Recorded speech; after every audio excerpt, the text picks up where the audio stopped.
chapitre 18, 18, verset, oui, oui, verset 18.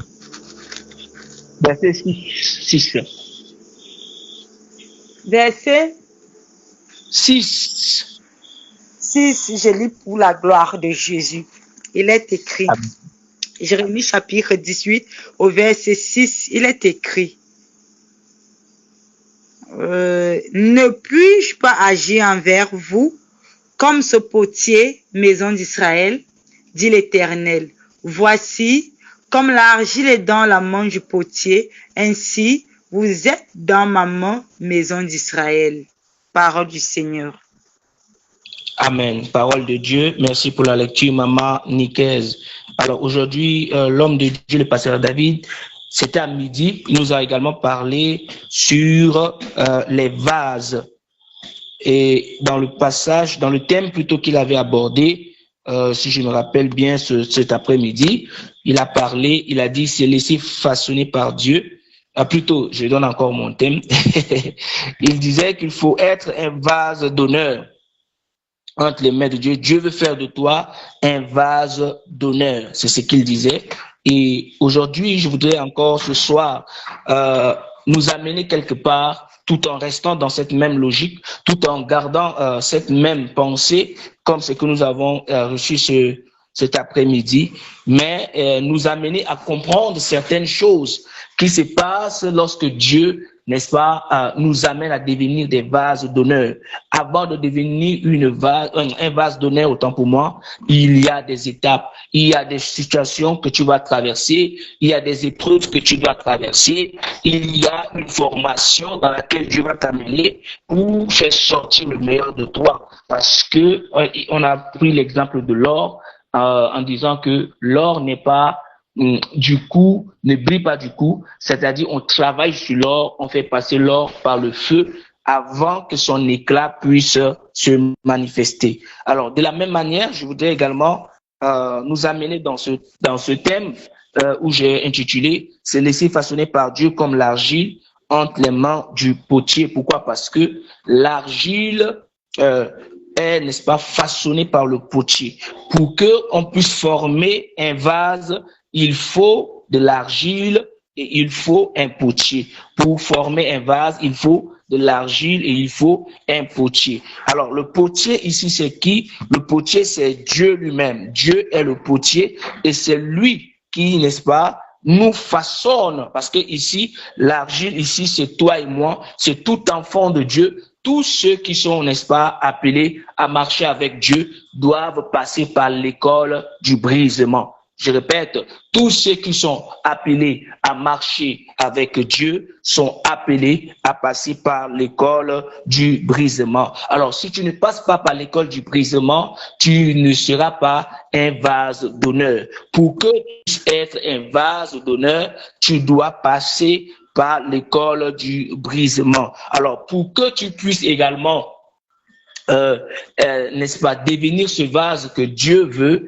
il faut que tu te soumettes à sa volonté parce que l'argile ne peut jamais dire au potier pourquoi m'as-tu façonné ainsi, pourquoi m'as-tu créé ainsi, pourquoi m'as-tu donné telle forme et autres. De la même manière que l'argile ne peut pas parler au potier, de la même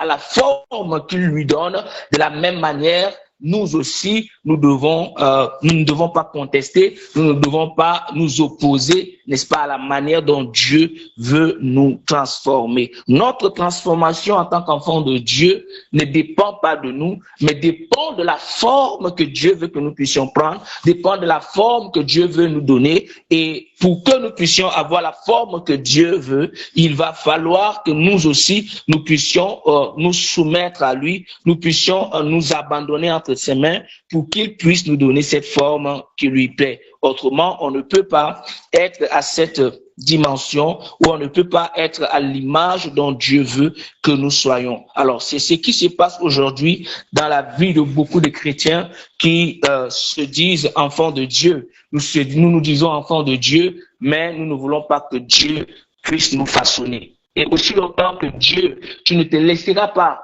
n'est-ce pas, façonner par Dieu, tu ne peux pas également être ce vase ou mais ce vase d'honneur dont Dieu a besoin. Il est important pour toi et moi, bien-aimés, de se laisser façonner par Dieu parce que c'est Dieu qui connaît la forme qu'il veut te donner. Ce n'est pas à toi de dire à Dieu, Seigneur, je veux être comme ça, Seigneur, je veux être comme ça, mais c'est Dieu qui connaît la forme qu'il va te donner. Alors, pour que Dieu te donne la forme qu'il veut te donner, il a besoin que toi, tu t'abandonnes totalement entre ses mains. Il a besoin que toi, tu puisses accepter sa volonté et coopérer avec sa volonté. Et c'est là où le problème commence.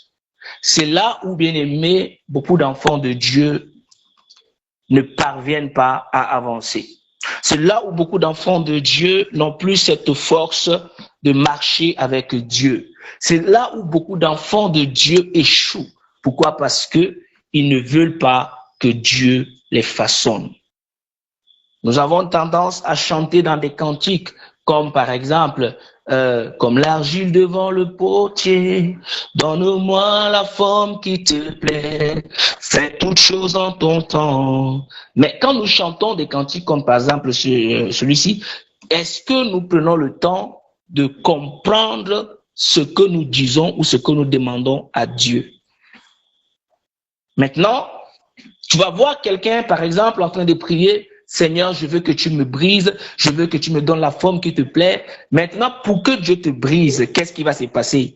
Dieu va d'abord enlever en toi ce qui ne le glorifie pas.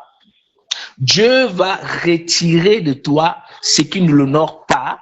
Et il va remplacer par ce qui lui donne gloire. Alors, bien souvent, quand Dieu commence à nous briser, quand Dieu commence à enlever les mauvaises parties de nous, les mauvais caractères qui sont en nous, les œuvres de la chair qui sont en nous, quand Dieu commence à nous tailler, nous ressentons une douleur parce que Dieu va, par exemple, te dire abandonne tel péché, Dieu va par exemple te dire de ne plus faire telle chose ou telle autre chose. Alors ça va te faire mal. Pourquoi? Parce que tu es dans un moment de brisement où Dieu enlève certaines choses qui peut-être ont beaucoup de valeur à tes yeux, mais qui n'ont pas de valeur à ses yeux. Donc Dieu va commencer à travailler sur toi. Dieu va commencer à t'empêcher de faire certaines choses. Dieu va commencer à te mettre devant des faits. Et pour que tu puisses avoir cette image dont tu veux, tu dois te soumettre à sa volonté, tu dois lui obéir complètement et tu ne dois pas laisser autre chose se mettre entre toi et Dieu. Parce que c'est Dieu qui est le maître de ta vie, c'est Dieu qui a le dernier mot sur ta vie, c'est Dieu qui décide de ce qu'il veut faire de ta vie. Dieu qui décide de comment t'amener à être comme lui il veut et tu dois obtempérer, tu dois coopérer selon sa volonté. Jérémie chapitre 18 verset 6 que nous venons de lire dit « Ne puis-je pas agir envers vous comme ce potier, maison d'Israël, dit l'Éternel. » Alléluia. Voici comme l'argile est dans la main du potier, ainsi vous êtes dans ma main, maison d'Israël. Comme je le disais tout à l'heure, nous sommes entre les mains de Dieu comme cette argile. Nous sommes entre les mains de Dieu comme l'argile dans la main du potier. Et de la même manière que Dieu, le potier façonne l'argile, nous également, Dieu veut que nous puissions nous laisser façonner par lui. Et dans ce passage, quand tu regardes à partir du verset 1, Jérémie ici était en train de parler avec Dieu. C'était un prophète et Dieu s'est adressé à Jérémie. Dieu lui a dit, dans le verset 1er, il dit, la parole fut adressée à Jérémie de la part de l'Éternel en ces mots, lève-toi et descends dans la maison du potier, là je te ferai entendre mes paroles.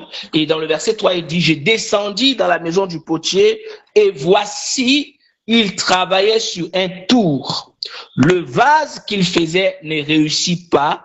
Comme il arrive à l'argile dans la main du potier, il en refit un autre vase tel qu'il trouva bon de le faire. Je répète le verset 4. le vase qu'il faisait ne réussit pas. Comme il arrive à l'argile dans la main du potier, il en refit un autre vase tel qu'il trouva bon de le faire. Qu'est-ce que cela veut dire? Ça veut dire quoi? Lorsque ta vie est entre les mains de Dieu, il peut arriver peut-être que Dieu te façonne à sa façon, mais toi, tu te retrouves en train de vivre une vie qui est contraire à sa volonté. Tu te retrouves en train de vivre une vie qui est contre sa parole. Et ce qui fait en sorte que tu sois déformé. Et comme tu es déformé, et Dieu, connaissant, n'est-ce pas, la maquette qu'il veut te donner, qu'est-ce que Dieu va faire? Comme tu t'es déformé par le péché, Dieu va te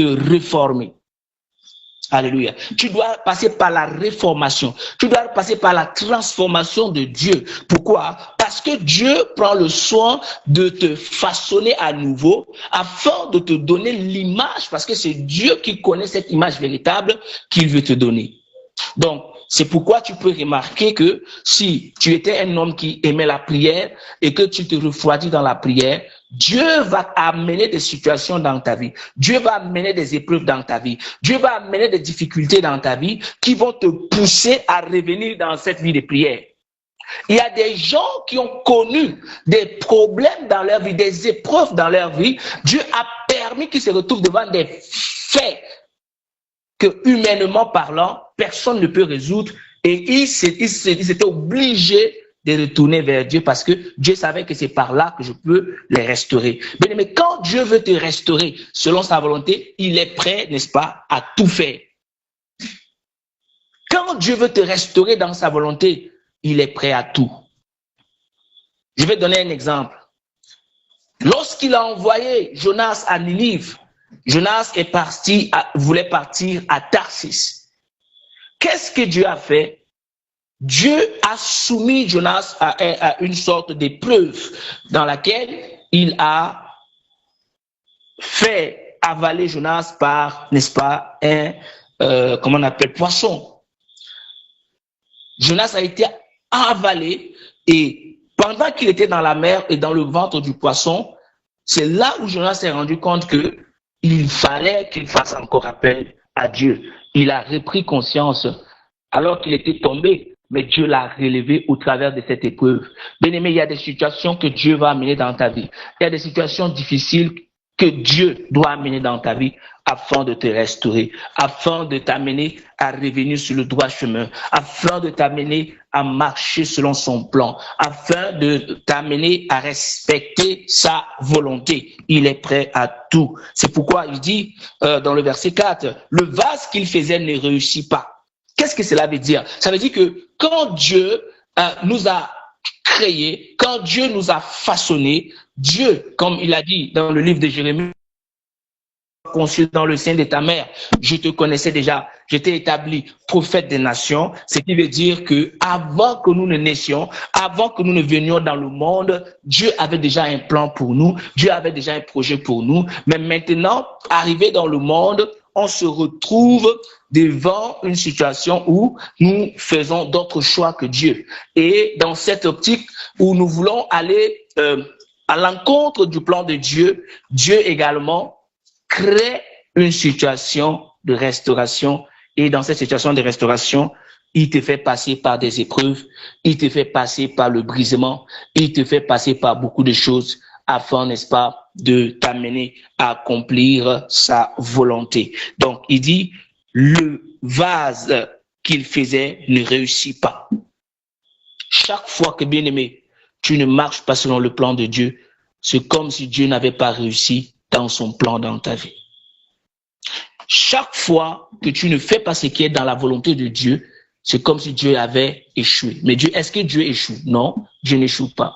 Alors, comme Dieu n'échoue pas, Dieu va mettre sur pied quelque chose pour accomplir sa volonté. Alléluia.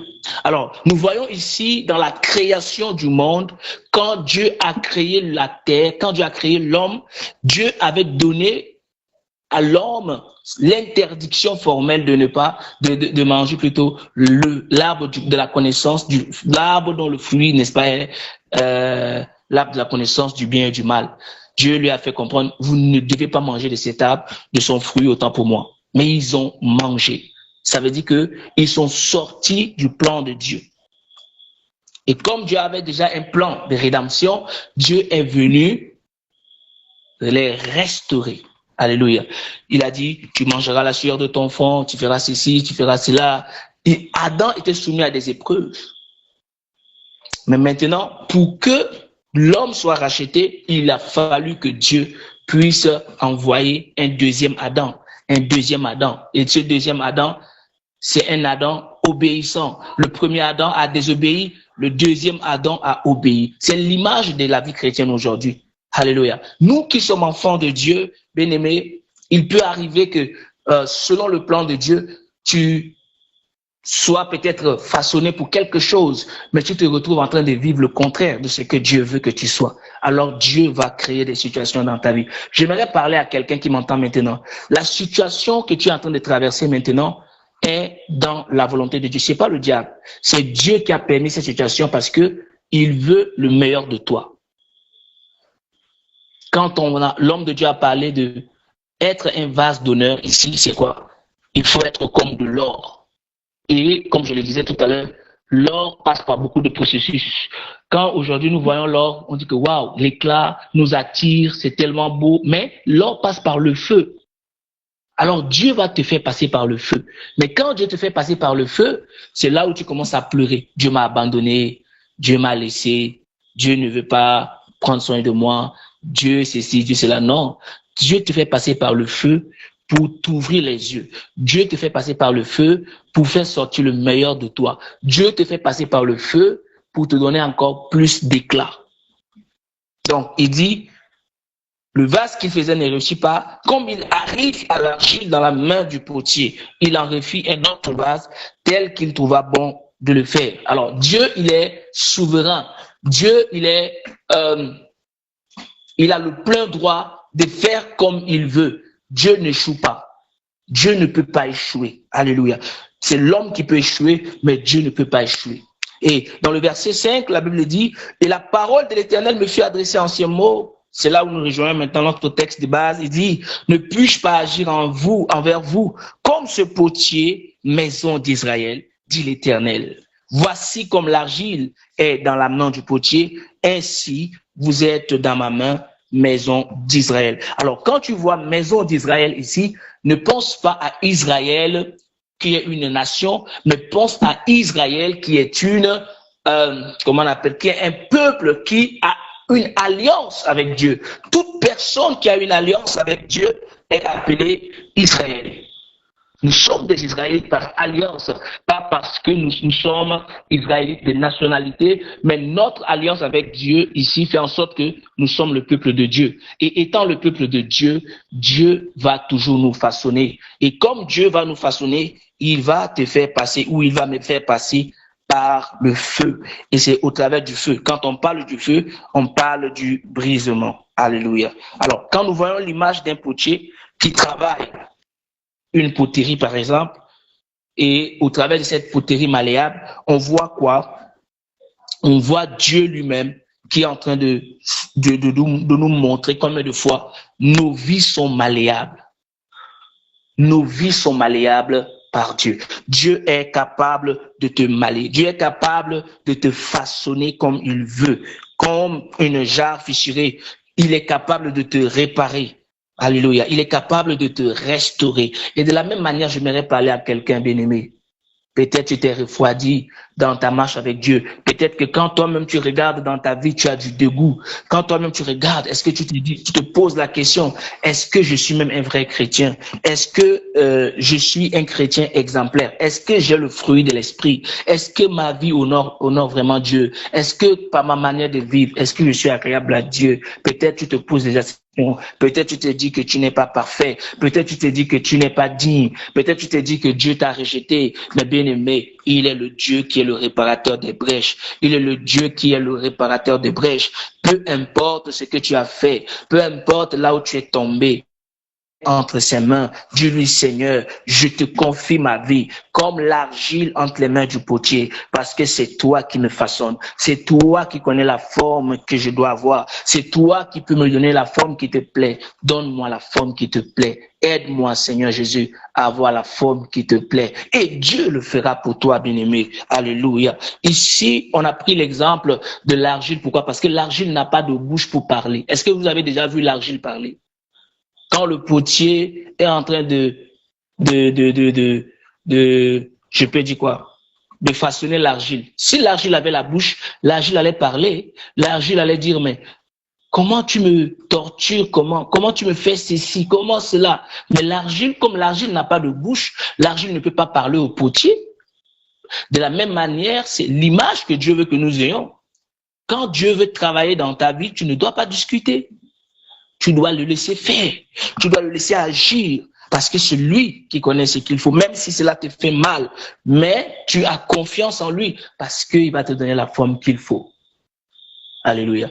Donc, laissons-nous, n'est-ce pas, façonner. Nous devons être façonnés par Dieu. Nous devons être entre les mains de Dieu.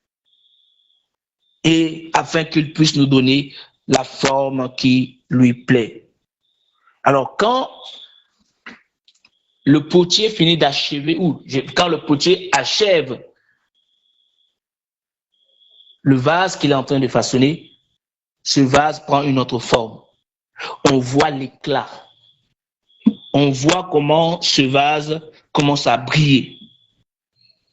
Et c'est de la même manière que Dieu veut montrer le résultat de son œuvre dans nos vies. Bien-aimé, Dieu veut montrer le résultat de son œuvre dans nos vies. Ça fait combien d'années tu es dans la foi? Chaque fois que Dieu te façonne, tu ne fais que tomber, tu te casses. Paf!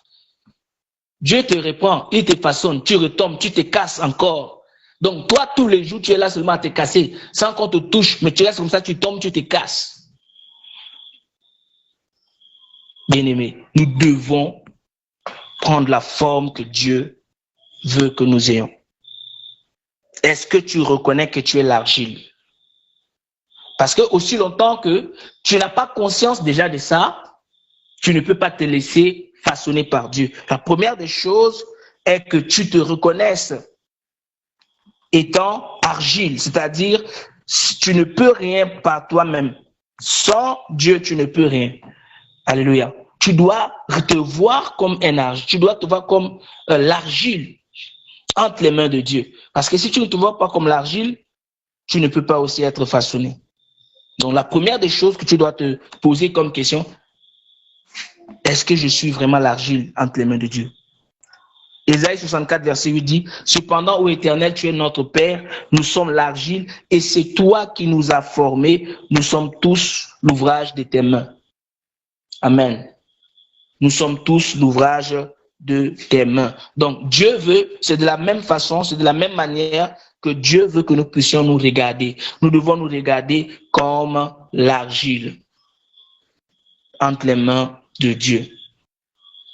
La deuxième chose, c'est que tu dois accepter les mains de Dieu. Accepter que Dieu puisse te façonner. Accepter que Dieu puisse te donner la forme qui lui plaît. Ne te conforme pas à la société, mais conforme-toi à la volonté de Dieu. Hébreux 12, 6 dit, car le Seigneur corrige celui qu'il aime et il frappe de son bâton quiconque il reçoit pour fils. Donc, si Dieu te châtie, si Dieu te corrige, c'est parce qu'il t'aime. Si Dieu te forme, c'est parce qu'il t'aime. Alors, dans l'école du brisement de Dieu, tu seras fouetté par Dieu, tu connaîtras toutes sortes de choses parce que Dieu veut le meilleur de toi. Dieu veut le meilleur de toi. Et tu ne dois pas fuir la présence de Dieu. Tu ne dois pas discuter la volonté de Dieu. Tu ne dois pas t'opposer à la volonté de Dieu. Laisse-toi que Dieu puisse te transformer. Laissons-nous transformer par Dieu. 2 Corinthiens chapitre 5, 17 dit, si quelqu'un est en Christ, il est une nouvelle création ou une nouvelle créature. Les choses anciennes sont passées, et toutes choses sont devenues nouvelles. Depuis que Dieu travaille dans ta vie, est-ce que quelque chose s'est vraiment passé dans ta vie? Depuis que Dieu, comment est-ce que Dieu travaille? Lorsque nous écoutons la parole de Dieu, est-ce que tu mets la parole de Dieu en pratique? Est-ce que tu laisses cette parole te façonner? Est-ce que tu laisses cette parole te transformer? Est-ce que tu laisses cette parole apporter quelque chose de nouveau dans ta vie? Tant que tu ne laisseras pas la parole de Dieu te façonner, tu ne vas pas te transformer. Tu dois te laisser transformer. Tu dois laisser Dieu enlever ce qui ne sert pas. Alléluia. Et modeler, te donner une image qui l'honore, qu'il modèle ce qui est utile en toi. Tu dois être utile, comme l'homme de Dieu a dit dans 2 Timothée, chapitre 2, verset 20 à 21. Alléluia. 2 Timothée 2, verset 20 à 21. Et la Bible dit que si nous nous conservons purs, nous serons comme ces vases d'honneur, utiles. Alléluia. Parce que dans une maison, il n'y a pas seulement des vases d'argile, mais il y a aussi des vases d'honneur. Nous sommes, or, dans le verset 20 à 21, je lis très rapidement, or, dans une grande maison, il n'y a pas seulement des vases d'or et d'argent, mais aussi des vases de bois et de terre. Les uns sont à l'honneur, les autres à l'usage commun. Si donc quelqu'un se purifie de ces choses, il sera un vase à l'honneur, d'honneur, consacré, utile à son maître, préparé pour toute bonne œuvre. Dieu nous prépare pour toute bonne œuvre. Et pour une bonne œuvre, il faut que tu sois un vase d'honneur. Je finis par cet exemple. Je vais finir par donner cet exemple. Lorsque nous recevons, par exemple, dans ta maison, par exemple, si tu reçois des étrangers, il y a des plats qu'on sert certaines personnes avec, mais il y a des plats réservés aux invités spéciaux. Alléluia. Il y a des plats que les enfants de la maison, on peut leur servir la nourriture, peuvent manger avec, mais il y a des plats, alléluia, spéciaux qu'on a réservés pour des invités de marque. Quand un invité vient chez toi, tu vas pas prendre un petit gobelet, un truc simple comme ça pour lui servir de l'eau. Parce que tu dis que non, ça c'est mon invité de marque. Alors tu vas aller prendre un verre cassable très joli comme ça, tu vas venir lui servir de l'eau. C'est de la même manière, bien aimé, que Dieu veut nous utiliser. Dieu veut que nous soyons des vases d'honneur, des vases utiles pour sa gloire. Donc, si tu n'es pas utile, tu seras à usage, mais à usage vil, c'est-à-dire sans valeur. Mais plus tu te consacres à servir Dieu, plus Dieu va t'utiliser pour des grandes choses, plus Dieu va t'amener dans des grandes dimensions. Mais il faut que tu acceptes d'être comme l'argile entre les mains du potier. Quand tu seras comme l'argile entre les mains du potier, c'est alors que Dieu va te donner la forme qui lui plaît. Voilà le message que Dieu a pour toi ce soir.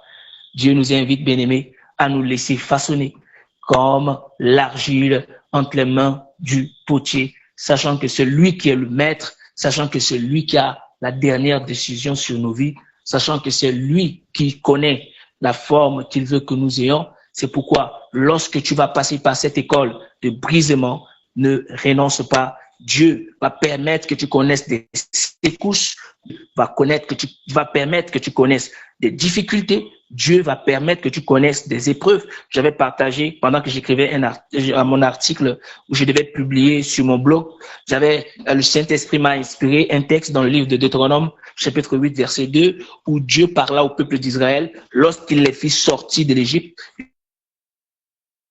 Souvenez-vous que si je vous ai fait passer par ce désert, ce n'est pas anodin.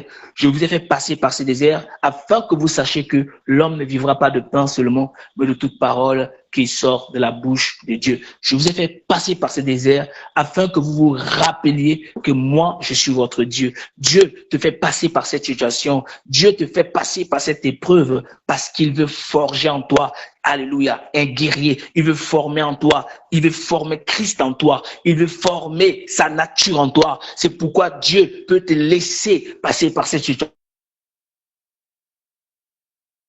La volonté de Dieu, Dieu va continuer à te briser. Il faut que toi aussi, tu sois attentive à la voix de Dieu. Il faut que toi aussi, tu comprennes ce que Dieu, la leçon que Dieu veut que je puisse tirer. Il faut comprendre cette leçon. Et après avoir compris cette leçon, c'est là où tu vas voir la gloire de Dieu se manifester dans ta vie. Comprends la leçon de Dieu. Amen. Ton bien-aimé, le Seigneur nous encourage à véritablement chercher sa face ce soir, à lui demander, à crier vers lui, Seigneur Jésus. Apprends-nous à comprendre la leçon et que nous puissions nous façonner, que nous soyons malléables, que nous ne soyons pas des chrétiens résistants, parce que l'argile ne parle pas, l'argile ne s'oppose pas, l'argile ne dit pas au potier, pourquoi m'as-tu créé comme ça, pourquoi m'as-tu façonné comme ça? Non, l'argile est attentive, l'argile accepte tout ce que le potier veut faire. Dis-lui, Seigneur, de la même manière que l'argile se soumet à la volonté du potier, je me soumets à ta volonté, façonne-moi comme tu veux, donne-moi la forme qui te plaît. Tu ouvres ton micro, commence à parler à Dieu. Dis-lui encore, ouvre ton cœur, Père, donne-moi la forme. Même si ça va me faire mal, donne-moi la forme qui te plaît. La forme qui te plaît. Au nom de la même manière, donne-moi comment la forme